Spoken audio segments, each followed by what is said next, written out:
When my wife, Claire, passed away, the house stopped sounding like home. The laughter that used to echo through the kitchen vanished overnight, and every creak in the floor started to feel louder. It had only been a week since the funeral. 7 days since I stood beside her casket and realized that half my life had gone with her.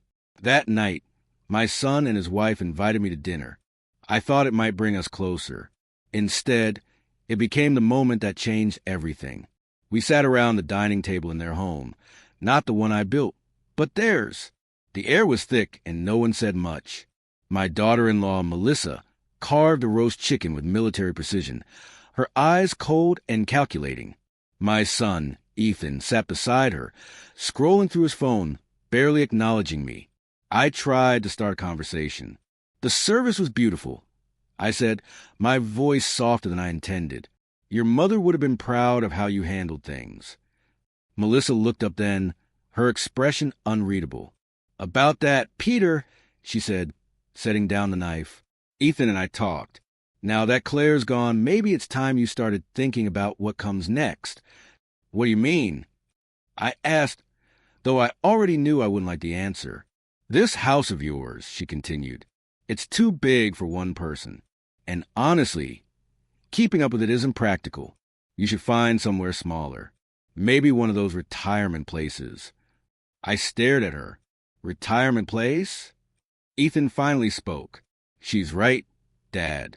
You got too much space and too many memories. It's not healthy. The words hit harder than I expected.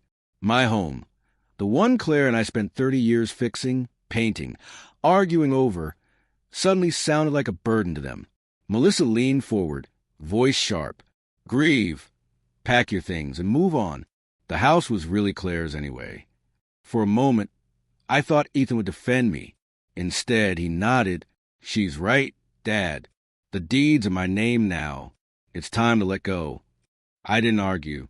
I just sat there, staring at my hands. The same hand that built that house, held Claire's, raised our son, and realized they were now empty. That night, I didn't sleep. I lay in the bed Claire and I shared for decades, staring at the faint moonlight on the ceiling. Her scent still lingered on her pillow, lavender and laundry detergent. I kept waiting to hear her footsteps in the hallway, or her voice telling me everything would be fine. But silence has a way of answering questions you don't want to ask. By morning, the numbness had turned into something else. Disbelief, maybe even shame. My son and his wife had told me to leave my own home, the same house where Ethan learned to ride his bike, where we celebrated birthdays and Christmases, where Claire and I stayed up nights worrying about bills and his future. I made coffee, sat at the kitchen table, and tried to understand when love had turned into convenience. Around 10, Ethan showed up again. He didn't knock. He just walked in like he owned the place, maybe because he believed he did. Melissa wasn't with him this time.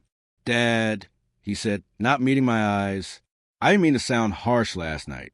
It's just practical. You can't handle this house alone. I wanted to tell him I'd handled tougher things, that I'd worked double shifts for years so he could go to college. That Claire and I skipped vacations just to make sure he'd never struggle like we did. But I didn't say a word. Then he added, Melissa and I talked. 2 weeks should be enough time for you to get things sorted. We'll help you move. 2 weeks, not 2 months. Not a reasonable timeline to mourn, pack, or even breathe. 2 weeks to erase a lifetime. He glanced around, eyes scanning the walls, the pictures, the space, like a realtor evaluating property. It's just better this way, he said quietly. You'll see. When he left, the house seemed to exhale, almost relieved. I walked into Claire's sewing room, untouched since the day she died. Threads, patterns, half-finished quilts. Her reading glasses still rested beside the window, and that's when something shifted inside me. Beneath the grief, a small, cold spark lit up. If they thought I'd leave quietly, they didn't know me at all. Claire didn't marry a weak man. She married one who finished what he started. Tomorrow, I'd visit the bank. The next morning, I shaved, put on a clean shirt, and drove into town. The streets looked the same coffee shop Claire loved, the same flower stand where I used to buy her lilies every Friday. But everything felt different now. I wasn't driving to run errands. I was driving to take back control. The bank sat on the corner of Maple and Fifth, a brick building with glass doors and 2 bright lights. I'd been there 100 times with Claire, but she always handled the conversations. Numbers were her strength. Mine was hard work. When I walked in, the branch manager, Mrs. Taylor, recognized me immediately. "Mr. Whitman," she said, voice soft with sympathy. I was so sorry to hear about Claire. She was a wonderful woman. "Thank you," I said, sitting across from her desk. "I need to understand my financial situation." Claire handled everything. She nodded, fingers tapping the keyboard. "Of course. Let's take a look." Her eyes flicked between screens, her expression slowly changing from polite professionalism to mild surprise. "Well," she said finally, "it seems your wife was quite organized." That didn't sound like Claire's usual modest filing habits. "What do you mean?" "There are several accounts here," she said, printing a stack of papers. "Your joint checking and savings, of course, but also a few others in your name only, and a trust account." "In my name?" I repeated, stunned. That can't be right.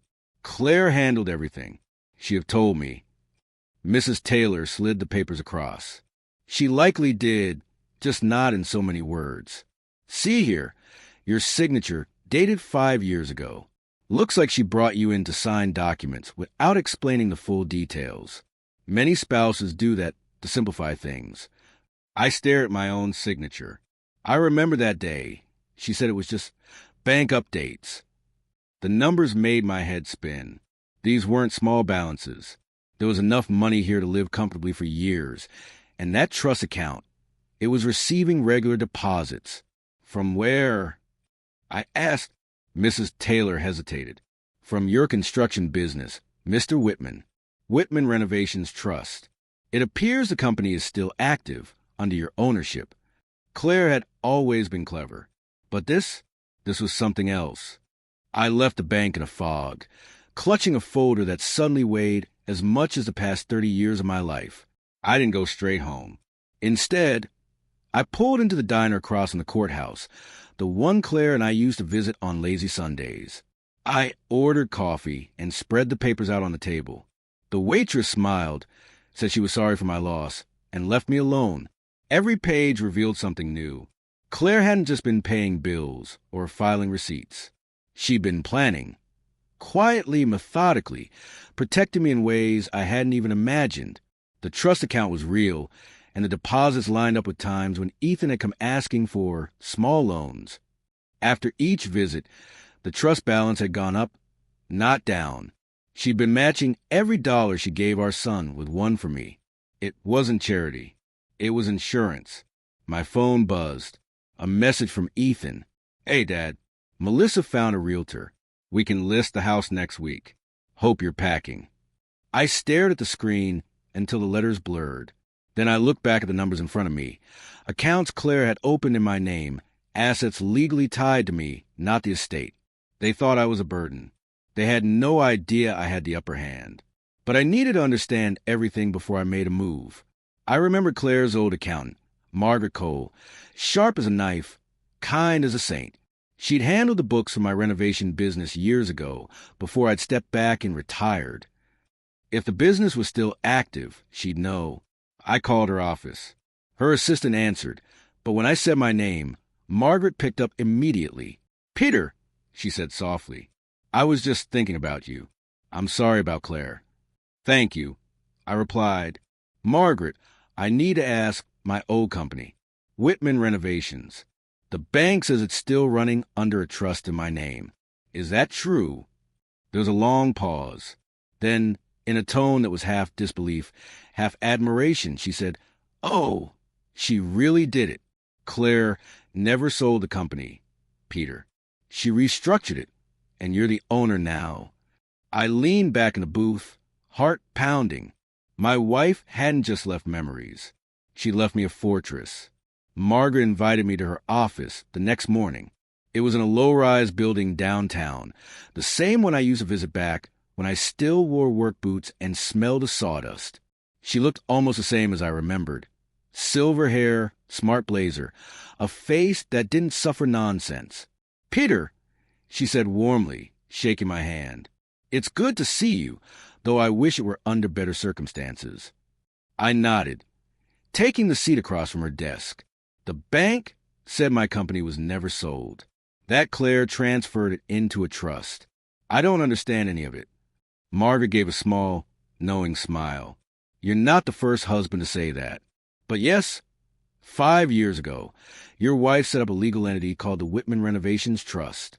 It owns all company assets, vehicles, accounts, equipment, contracts, and you are the sole beneficiary." I blinked, but I haven't been involved in the business for years.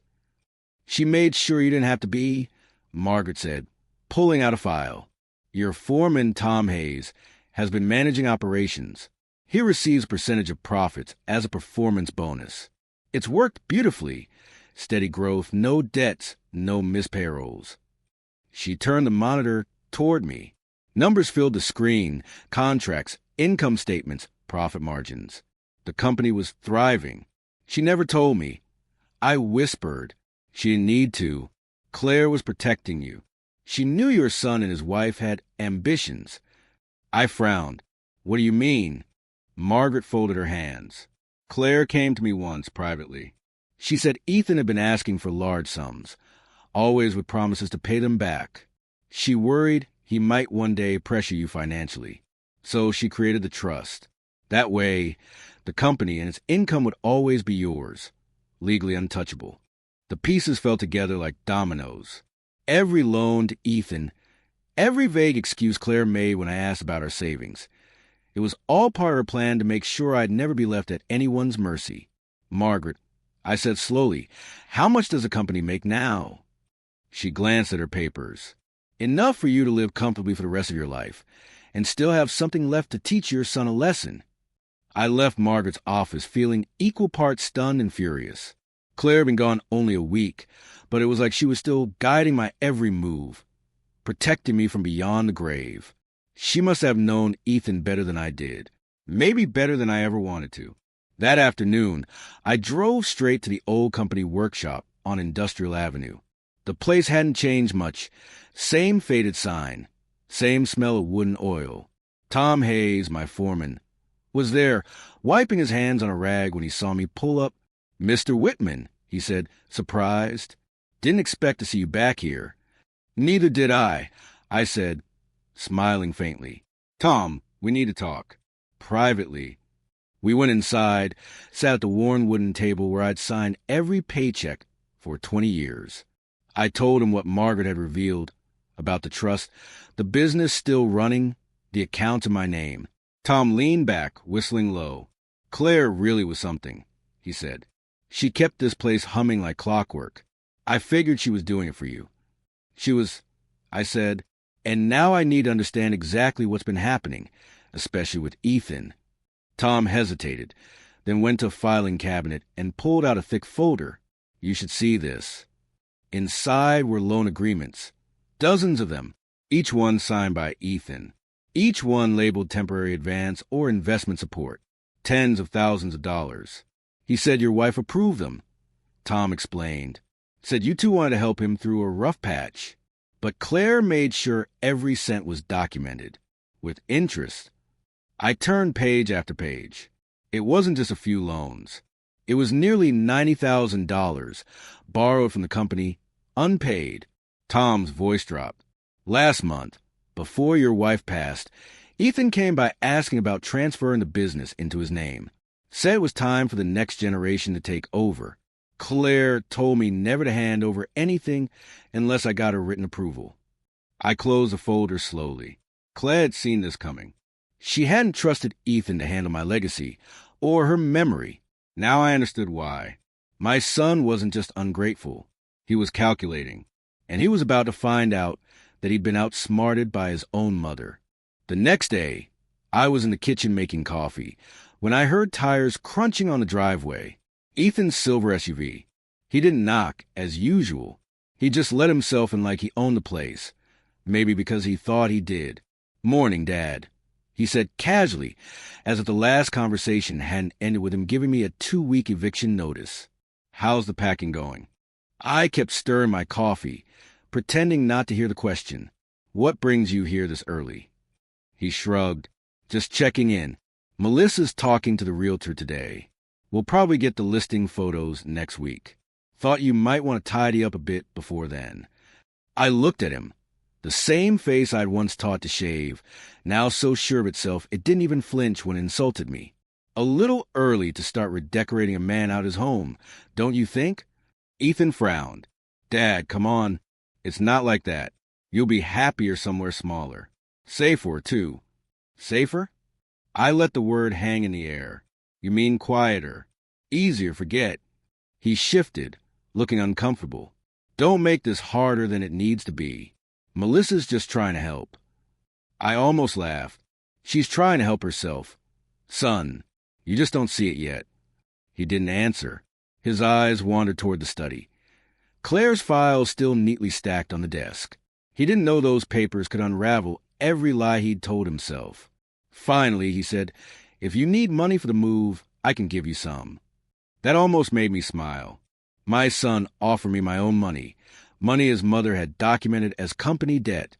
Thanks, I said evenly, but I think I'll manage. He nodded, clearly relieved that I hadn't argued.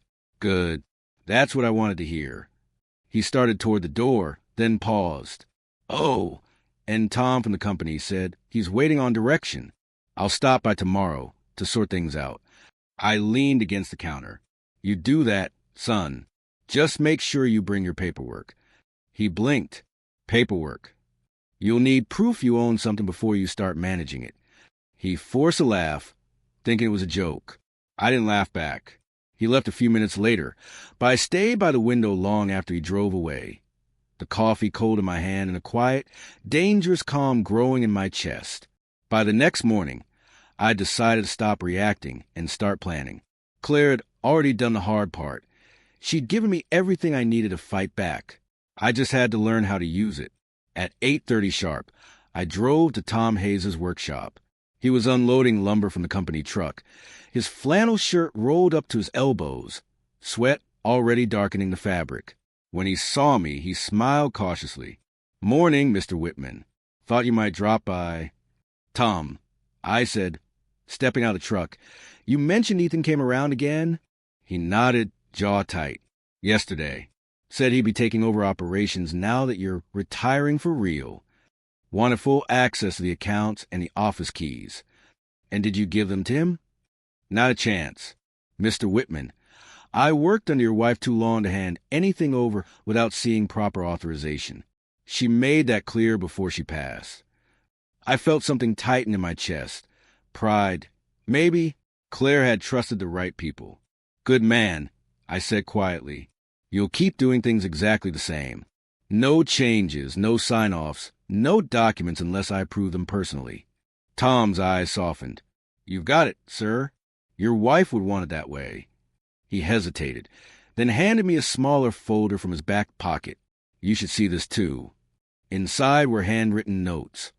Claire's, unmistakably neat and deliberate. She'd outlined everything. The trust ownership, Tom's role, and a clause that stated no transfer control could occur without my signature. I exhaled slowly. She'd thought of everything. As I turned to leave, Tom said, Mr. Whitman, if it helps, I've got your back. You built this company from scratch, and I'm not letting anyone steal it. Not even your son. That hit harder than I expected. Thanks, Tom, I said, voice low. I might need that sooner than you think. When I got home, Ethan's car was already in the driveway. He was standing in the kitchen, pacing like he owned the place. Dad, he said, we need to talk about the business. I hung my jacket, keeping my expression calm. Sure, I said, but let's do it properly this time, with the truth on the table. He froze, caught off guard by my tone. For the first time in years, I saw a flicker of uncertainty in his eyes. Ethan followed me into the living room like a man trying to keep control of a meeting he hadn't actually scheduled. He set his phone on the counter, folded his arms, and tried to sound calm. Dad, look, there's no reason to make this complicated. Mom's gone. The business is family property, and I'm just trying to make sure everything gets handled smoothly. Handled, I repeated, pouring myself a cup of coffee. That's an interesting word. Usually means someone's taking charge of what doesn't belong to them. He frowned. You don't have to make this hostile. Tom told me the company's still running, and I need access to the accounts if I'm going to manage things properly. Did he? I asked, sipping my coffee. And did you bring the documents showing you have that authority? Ethan blinked. Documents? Dad, come on. I'm your son. That's not a legal credential. I said evenly. He let out a short, humorless laugh. You're being ridiculous. Mom wouldn't have wanted all this red tape. She trusted me. She trusted you? I leaned forward slightly. Is that why she kept a ledger of every dollar you borrowed from the business? Every loan you said you'd repay? The color drained from his face. What are you talking about? I walked to the side table, opened the folder I'd kept ready, and slid it across to him. $87,000, I said quietly. Signed by you, dated, documented, and still unpaid. He flipped through the papers, his jaw tightening. Where did you get these? From people your mother trusted, the same people who now work for me. He looked up confused. For you? Yes, son. The company is owned by the Whitman Renovations Trust. Claire set up 5 years ago. I'm the beneficiary, not you. You don't own a single nail, wrench, or hammer in that shop. For the first time, Ethan didn't have an answer. He just stared, breathing hard, his confidence cracking like glass under heat. I don't believe you, he muttered. You don't have to, I said, taking back the folder. But if you're thinking about touching that company again, I'd suggest you bring a lawyer, because next time, this conversation will happen in court. I left him standing there, speechless, and for the first time in years, I felt taller than my son. Ethan showed up again 3 mornings later, unannounced, angry, and louder than before. I could hear his car door slam from the porch. I didn't move. I just waited, coffee in hand, as his footsteps stormed up the front steps. He didn't knock. Dad, we're not doing this, he said, voice sharp as a blade. You can't just take everything. I didn't rise. Morning to you too, son. He ran a hand through his hair, pacing like a man who'd just been cornered by his own reflection. I talked to an attorney. He said Mom couldn't have changed ownership of the business without my consent. Your consent? I asked quietly. She was my wife, her business partner, not yours. That company was supposed to be mine one day, he shouted. She promised. She promised a lot of things. I said, setting my cup down, like that you'd be responsible, that you'd honor what we built. But you treated her generosity like a bank account with no withdrawal limit. He stopped pacing, breathing hard. You think this is fair? She gave me money because she loved me. She gave you money because she pitied you. I said, my tone low, calm, dangerous. But she also made sure that when you finally came for more, I'd be ready. For a moment, silence filled the room, thick, heavy, final. Then he laughed bitterly. You sound just like her, always keeping secrets, always making me feel like I wasn't good enough. That's because she knew what you were becoming. I said, entitled, reckless, someone who'd rather take than build. His face hardened. You're not keeping me out of the business, Dad. If I have to, I'll go to court. You do that, I said, standing now. And when you do, the first thing your lawyer will see are your signed loan contracts and a clause that says unpaid debts can be reclaimed through wages and assets. He froze. The words landed like a punch. You wouldn't. I didn't have to, I said quietly. Your mother already did. He stared at me for a long time, something breaking behind his eyes, the realization that his control was gone. Then he turned, muttered something under his breath, and slammed the door so hard the picture frames rattled. The silence afterward wasn't peaceful. It was powerful. After Ethan left, the house settled into a silence that wasn't grief anymore. It was strategy. Claire had built the blueprint. Now it was my turn to follow it. I spent the rest of that day in her old study. Her handwriting covered dozens of pages, notes, bank statements, legal terms written in her careful cursive. Every line felt like her voice whispering in my ear, reminding me to stay composed. At the bottom of one folder, I found something I hadn't noticed before, a copy of the home deed. Next to it, a recent mortgage agreement, signed by Claire just a year before she died. A home equity loan, $320,000. The funds had gone straight into the business trust account. She'd mortgaged the house, not a gamble, not to spend, but to secure the company, to secure me. I sat back in the chair, stunned. My wife hadn't been naive or sentimental. She'd been tactical. She'd turned our house into armor. The next morning, I called Margaret again. I found the loan paperwork. I said, "Was this part of her plan?" Margaret chuckled softly. Claire called to her final backup. She said if anything ever happened to her, you'd need leverage, something that kept Ethan from claiming the house outright. The equity loan made that possible. So, technically, you own the home and the company, Peter. Ethan owns debt. That night, I slept for the first time since the funeral. When I woke, I felt clear-headed, not angry, not vengeful, just steady. Tom stopped by later with his usual thermos of coffee. "Word is Ethan's been asking around town about the business," he said carefully. I smiled faintly. Let him ask. The more he digs, the deeper he'll bury himself. Tom grinned, shaking his head. "You're starting to sound like Claire." "Good," I said. "It's about time someone did." When he left, I stood by the window watching the light shift across the living room. The same room where Ethan had told me to leave my own home. But this time, I wasn't the one packing. I was the one planning. Tomorrow, I'd call my lawyer. It was time to make this official. The following morning, I drove downtown to meet with my lawyer, James Carter, a calm man with steady eyes and a voice that made even bad news sound manageable. Claire had mentioned him once years ago, saying he's the kind of man who reads every line twice. When I walked into his office, he rose from behind a desk piled high with folders. "Mr. Whitman," he said, shaking my hand firmly, "I was sorry to hear about your wife. She was a meticulous woman. I reviewed some of her trust work years back. Impressive structure." "Impressive," I repeated. "That's one way to put it. She practically built a legal maze no one can get through but me." He smiled slightly. "That sounds like Claire." I handed him everything. The trust documents, loan records, mortgage file, even Ethan's signed agreements. He read in silence, occasionally raising an eyebrow, occasionally nodding with admiration. When he finished, he leaned back. "Your wife left you a fortress, Mr. Whitman. Ironclad. Your son has no claim to the business, the trust, or the property unless you willingly transfer it. And considering his outstanding debt, he's in no position to negotiate." I exhaled slowly. "He's threatening legal action." "He can threaten all he wants," James said, flipping to the pages again. "But he'd lose. Every document is legitimate and properly witnessed.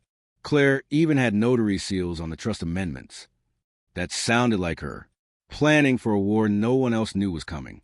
"So what's our move?" I asked. James tapped the pen on the desk. "You don't need to strike first. You just need to protect what's already yours.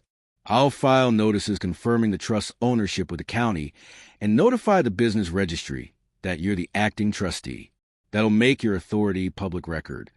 And Ethan, if he tries anything, accessing funds, selling property, interfering with business operations, it'll constitute fraud. We'll handle it swiftly." I nodded, feeling the weight of months of grief start to shift into something steadier. Purpose. James smiled faintly. "You know, Mr. Whitman, I've seen plenty of estate cases, but I've never seen one where the deceased prepared her spouse this well." I looked out his office window, sunlight glinting off downtown rooftops. "Then you never met my wife." 3 days later, Ethan came by again. No text, no warning. Just his headlights cutting through the dusk like he was showing up for a fight he'd already decided to win. He walked in, dressed sharper than usual, confidence back in his posture.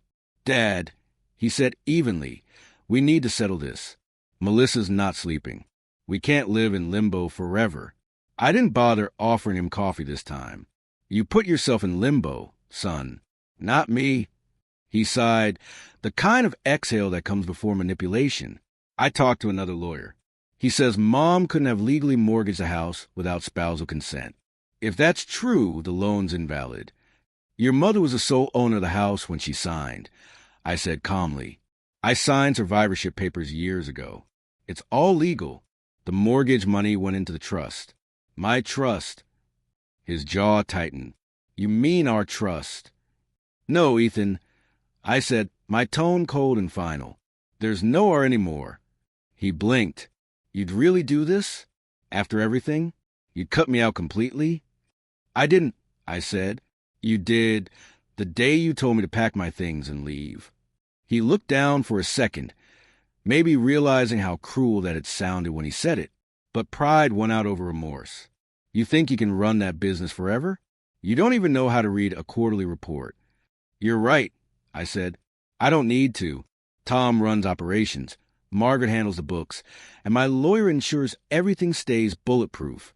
Ethan's eyes flashed with frustration. You can't be serious about suing your own son over money. I'm not suing anyone, I said, folding my hands. I'm collecting what's owed. You borrowed company money. You signed for it. You never paid it back. That's not family drama. That's business. He took a step closer, voice dropping low. Mom wouldn't want this. I looked at him for a long moment. No, she wouldn't. But she also wouldn't want her husband homeless while her son lived off lies. The silence stretched. For the first time, Ethan didn't look angry. He looked lost. When he finally turned to leave, he stopped at the door and said quietly, You're not the man I thought you were. I smiled faintly. Neither are you. By the end of the week, everything was official. James filed the ownership confirmations, and the trust documentation was sealed in county records. Whitman Renovations, every tool, truck, and dollar, was legally and publicly mine. I hadn't seen Ethan since that last argument, but silence can be louder than shouting. The house was quiet now, calm in a way that used to make me feel lonely. This time it felt earned. Late Friday afternoon, James called. Just finish the filings, he said. Your son's attorney sent an inquiry about the trust. We responded with full documentation. What happens next? Nothing he can win, James replied. If he tries to challenge, the court will see his outstanding debts and the notarized signatures on each loan. The law's on your side, Peter, and your wife's foresight was impeccable. I hung up and stared out the window at the yard I'd mowed 1,000 times. Claire used to sit on the porch, lemonade in hand, watching me like she had all the time in the world. Now, in a strange way, it felt like she still did. A few hours later, Tom Hayes stopped by. He brought an envelope, a quarterly report, and a check. Business is good, he said proudly. 3 new contracts. You're turning a profit again. I took the check and smiled. You're the one keeping it alive, Tom. He shrugged. I'm just do what you taught me. Build straight, bill fair, never cheat the work. Before he left, he paused. I saw Ethan in town. Looked rough. Said the lawyers were all over him about those loans. He made his bed. I said, quietly, now he's realizing what it feels like to lie in it. That night, I went through the mail and found a letter from the bank confirming my trust accounts. Balances higher than I expected. Claire had even funneled small deposits from her personal savings into them over the years. Little axe protection disguised as routine transfers. Every piece of paper in those files told the same story. My wife had seen betrayal coming long before I did. I poured a drink, sat by the window, and whispered into quiet. You really thought of everything, didn't you, Claire? And for the first time since she died, I didn't feel alone. I felt armed. 2 weeks later, James called again, his tone almost amused. Peter, you'll want to hear this. Ethan's attorney just withdrew from case. I set my mug down slowly. Withdrew? Why? Because the documentation is airtight. Your son signed every loan. Every transaction was logged through the company. There's no angle to dispute the trust. No fraud, no coercion, no loophole. I leaned back, letting the words sink in. So it's over? For him, yes, James said. He's legally obligated to repay the entire amount with interest. The court accepted our settlement terms. We'll finalize the payment plan this week. I exhaled, the kind of breath that feels like years leaving your chest. Claire had done it. She built a safety net so strong that even her son's arrogance couldn't tear it apart. The next day, Tom stopped by the house again. "Heard from Ethan?" he asked, handing me a folded newspaper. Front page of the local business section. Whitman Renovations expands under new ownership. My name was printed there in bold. I hadn't asked for that kind of attention, but maybe it was fitting. For once, people would see the truth. Tom grinned. "Guess the whole town knows who's running things now." "Not running," I corrected. "Guarding." He chuckled. "Same thing in your case." Later that afternoon, Ethan finally texted. "Dad, I got the settlement." I don't know what to say. Melissa's furious. We might lose the house. I never meant for things to go this far. I stared at the message for a long time before typing back. "You didn't mean for them to go this far, because you never thought I'd stop you." I didn't hit send. Not yet. I deleted it, poured myself another coffee, and sat in silence. He wasn't my enemy. Just a proof that love without boundaries turns into greed. Claire had known it. I was only learning it now. The next morning, James sent me the finalized settlement. Ethan would repay the full debt in monthly installments over 8 years. If he missed a payment, the trust had the right to garnish his wages and claim property liens. For the first time in months, I smiled. Justice didn't always come with revenge. Sometimes it just came with signatures. The settlement was signed on a rainy Thursday morning. I sat in James's office as he handed me the final paperwork. "All done," he said, sliding the file across the desk. "Payments begin next month. First one scheduled automatically."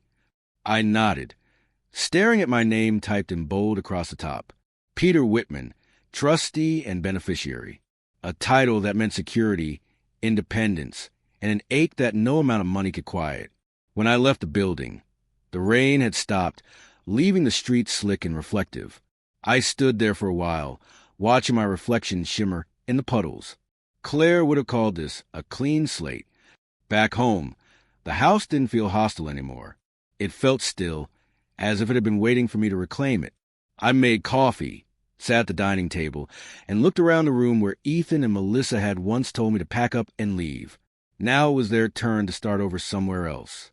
Tom dropped by that afternoon with new project folders and a grin that said everything. We landed the Miller contract. He said proudly, "That's another solid year of work." "That's good news," I said. "Claire will be proud." "She'd be proud of you, too," he replied. "Most men I know would have folded under what you've been through." I gave a small smile. "I didn't win, Tom. I just stopped losing." He nodded slowly, understanding more than I said. After he left, I opened a box I'd been avoiding. Claire's personal things. Her sewing scissors. A stack of letters she'd written to no one in particular. Recipes in her handwriting. I found one note folded separately, dated 2 months before she died. "If you're reading this, Peter, it means you're finally standing up for yourself. Don't let guilt confuse you. Protecting what we built isn't selfish. It's survival. Love doesn't mean surrender." I sat there for a long time, the paper trembling in my hands. Claire had known exactly how this would end. Not just legally, but emotionally. She hadn't just left me money. She left me permission to stop apologizing for existing. It took time to adjust to quiet. The kind that wasn't filled with tension or grief. Just peace. Mornings became slower. I'd wake up, make black coffee the way Claire used to like it, and watch sunlight creep across the living room floor. I started fixing the things I'd ignored for years. Squeaky doors, flickering porch lights, the old gate that never quite latched. It felt good to build again. Not for a client, not for my son, for myself. A month after the settlement, Margaret called. "Peter," she said, "I found something while sorting through the business archives. You might want to see it."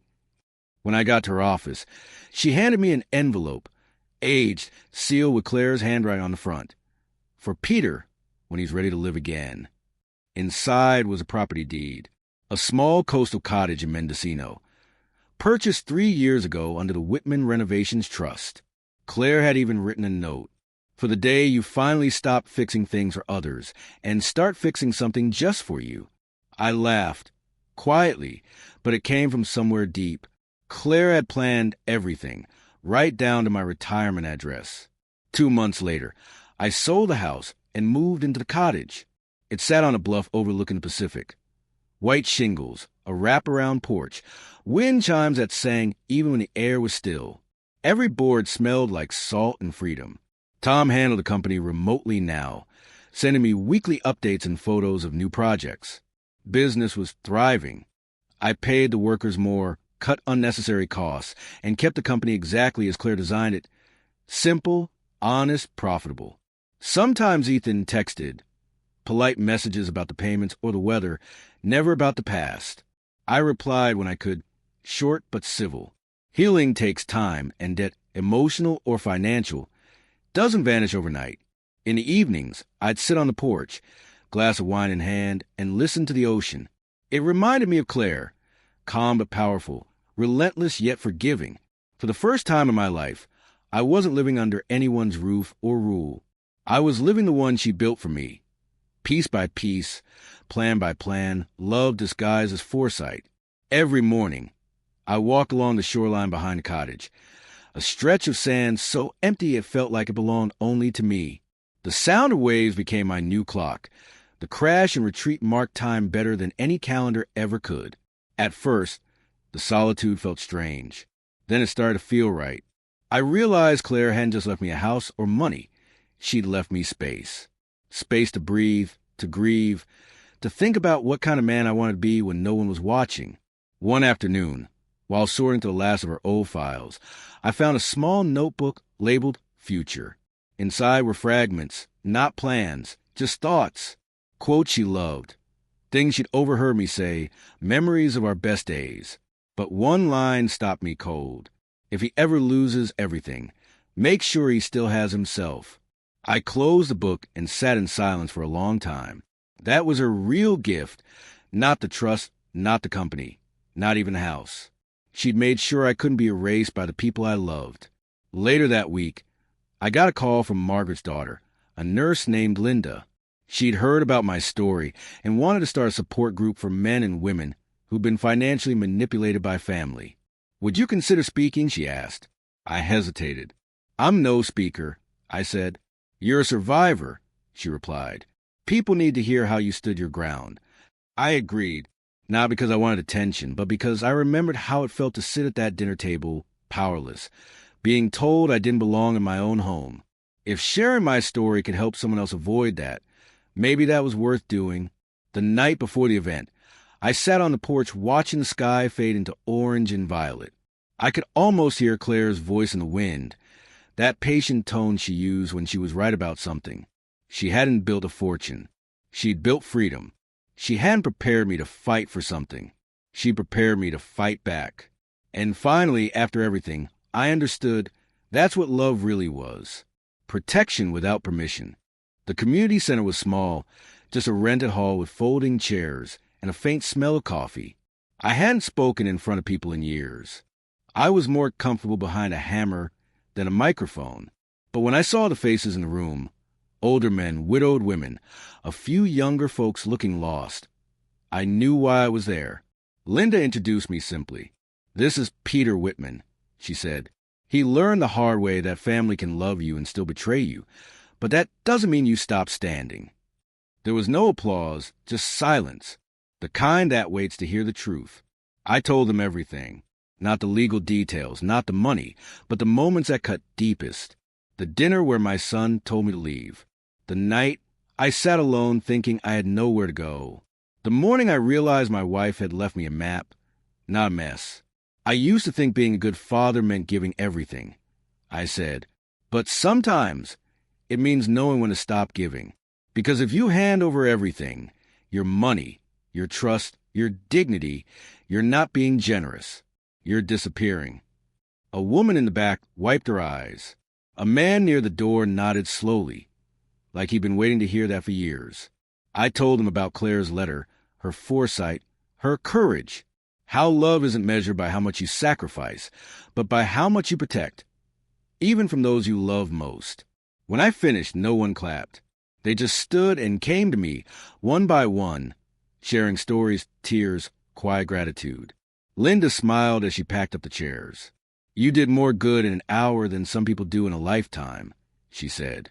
Driving home along the coast, I realized I felt lighter, not because the past hurt less, but because I'd finally stopped carrying it alone. The ocean was waiting when I got back, steady, endless, forgiving. I stood there barefoot in the sand, wind whipping through my hair, and said softly, "You were right, Claire. You didn't leave me a fortune. You left me a purpose." And for the first time in a long while, I meant every word. It's been a year now since that night, the night my son told me to leave my own home. Funny how time changes the shape of a wound. Back then, it felt like an ending. Now, I see it was just a beginning I didn't recognize yet. The cottage has become more than a home. It's a reminder of survival, of clarity, of love that doesn't vanish just because a heartbeat does. Every morning, I brew my coffee, open the porch door, and let the ocean breeze move through the house. It smells like salt and pine and something else, freedom. Ethan still sends his payments on time. Every check arrives like a small echo of who we both used to be. Last month, he added a note. "Dad, I'm sorry. I didn't understand what Mom was doing for you, or for me. Thank you for not destroying me when you had the chance." I read it twice before folding it away. Maybe that was enough for now. Some debts take longer to repay than a court can measure. I never responded, but I started sending him small things, old photos of him and his mother, a note about a memory here or there. Not to reopen wounds, but to leave doors unlocked, because that's what Claire would have done. Tom still runs a business with quiet pride. Margaret retired last month, leaving me a simple message. "Your wife's plan worked." Sometimes I sit on the porch and look at the tools hanging in my shed, the same ones I used to build our first home decades ago. My hands are slower now, but they still remember the rhythm. Build, measure, trust the foundation. Claire used to say, "A house isn't just wood and nails. It's every choice you refuse to regret." Now, as I look around the life she left me, the one she designed outlasted Betrayal in time, I finally understand. She didn't build walls to keep people out. She built strength to keep me standing when everyone else walked away. And somehow, she's still here. In every sunrise that hits these windows, in every quiet evening where the ocean hums like her voice. Not gone, just woven into the foundation. Forever.